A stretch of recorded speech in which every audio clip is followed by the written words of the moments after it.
কান্ডারি যখন ছিল এই লীলামৃত সৌরভবাবু পড়ছে না, মানে আপন চোখে কিন্তু মুখমণ্ডল দেখা যায় না, এই দেহের সবকিছু দেখা যায়।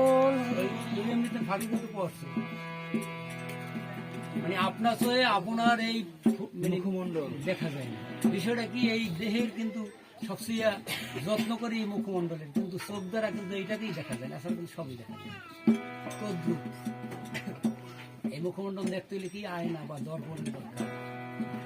তদ্রূপ এইভাবে যিনি আমাদের আপন, যারে ধরে পাবেন নিস্তার, সদাই তারে ভাবলির পর, মানে এইভাবে যারা আমার আপন, সেই আপন জনকে এই চোখ দিয়ে ঠিক করতে পারি না।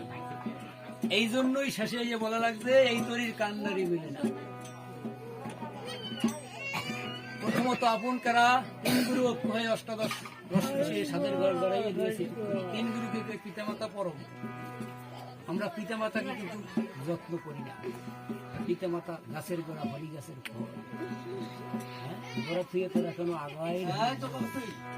প্রথমত আপনজন কারা এই পিতামাতা, কিন্তু দুঃখের বিষয় এই পিতামাতাকে আমরা কিন্তু যত্ন করি না।